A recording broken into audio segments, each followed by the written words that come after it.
Hi guys and welcome back to a new video. In today's video, I will be talking about a few solo gold farms that you can do super easily, and all of them will be taking place in Duskwood. So just before I start, a quick disclaimer. All the different items I'm going to talk about in today's video are transmog items, and so if you're not a big fan of transmog items and you don't think you can make a lot of gold with them, then maybe I would recommend you to try and find another farm. So the reason why we want to come to Duskwood and do all these different farms is simply because in the zone, a lot of different mobs will have a small chance at dropping some really cool transmog items. And these items are super valuable simply because they were removed from the game for more than 10 years and they have been re-added in patch 10.1.7, I believe. So it means that now you are able to farm them again, and even though they have been added back a few months ago already, you can still sell them for quite a lot of gold. So as you can see, in terms of all the different items, we will have all of them right here. These are all the different items that can drop from some of the mobs. And so most of them will have a pretty good value and also a pretty good sell rate. So for instance, you have this one right here, the black metal axe. You have this one right here, the sword. As you can see, 7,000 on average, 0.015. This one right here, 2,000, but 0.019. This one, 0.042. Then you have a bunch of ones that are not so interesting. Then you have, for instance, this shield right here. So this one is 0.010 and 8,000 of average value. This one is 1.3, 0.030. Then, for instance, you have this dagger. This one is 0.022 and 3,000 of average value. And then here, as you can see, you also have this skeletal longsword, 5,000 on average, 0.036.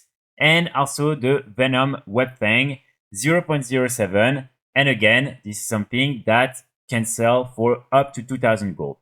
And I almost forgot, of course, the Ogre Mage staff that, as you can see, has a sell rate of 0.010 and can be sold for up to 41,000 gold on average. So as you will see, all these different items are not really difficult to farm. Even though the drop chance on most of these items is pretty low, you will be able to kill all the different mobs that have a chance of dropping them super fast and super easily.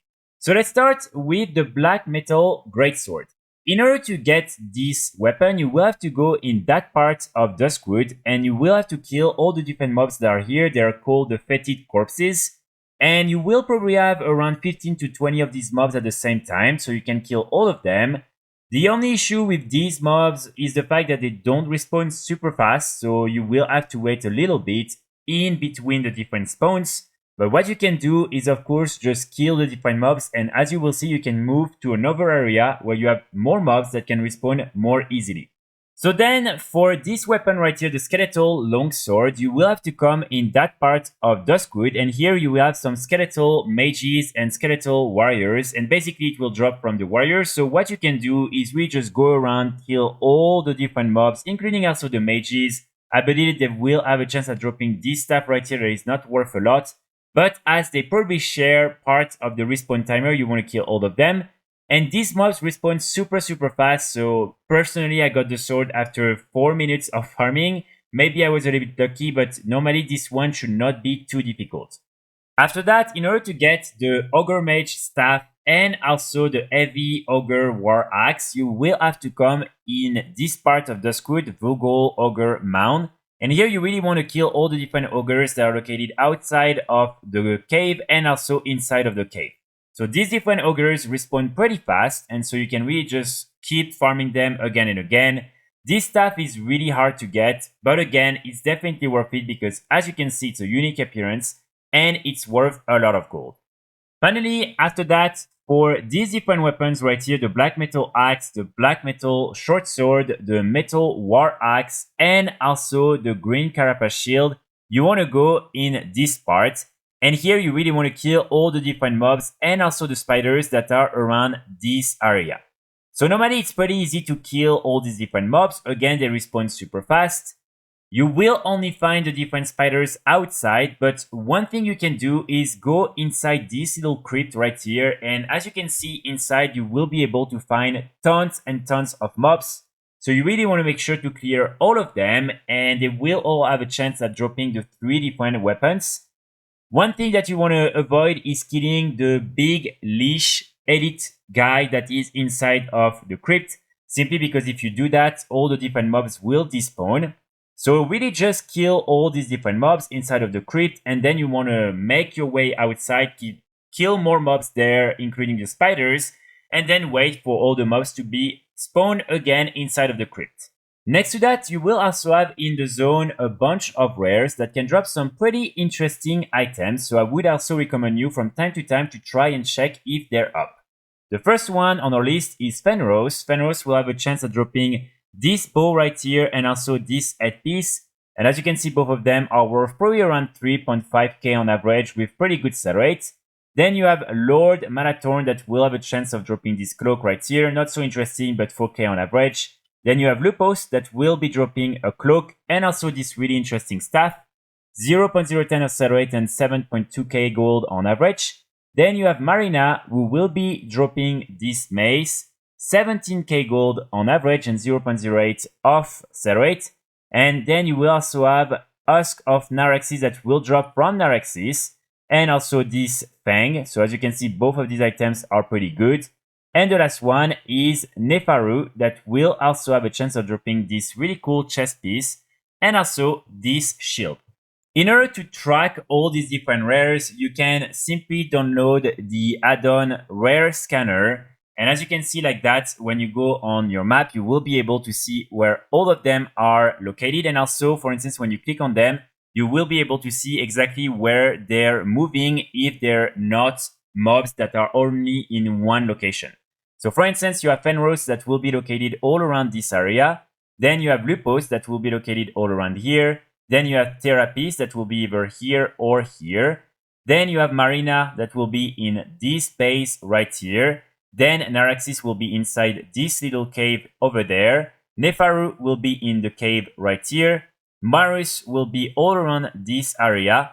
And then you have these ones, but I don't think they really matter. And I think that's pretty much it when it comes to different rares. The last thing I want to mention is the fact that you will also find some pretty interesting chests in this area, especially all the different silver-bound treasure chests.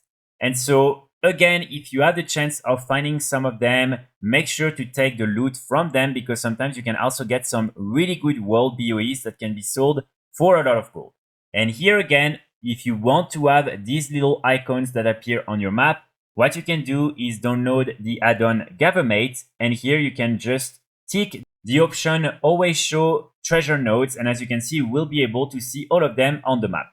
Now, before I end the video, I just want to give you a few tips on how you can make these different farms as efficient as possible. So the first one is, of course, try to do it on a druid or on any class that can be really good in open world farms, but druids are probably going to be the best class.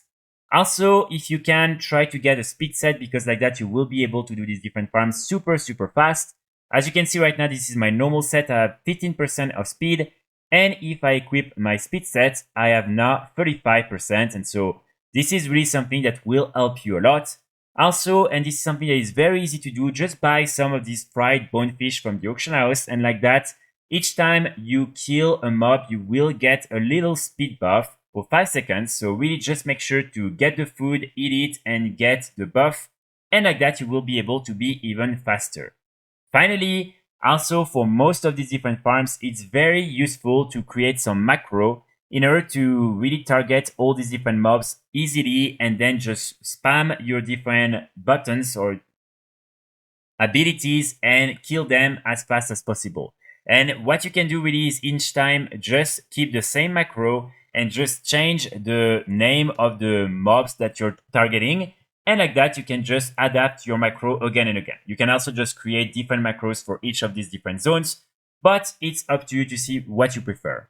And of course, keep in mind, even though some of these items have pretty good sell rates, these are transmog items, so they can take quite a lot of time to sell. So I wouldn't recommend you to farm like 10, 20 of these different weapons. Try to get maybe 1 or 2 of each and then just post them on the auction house, wait for them to sell and then come back and farm more, but only when you're able to sell them.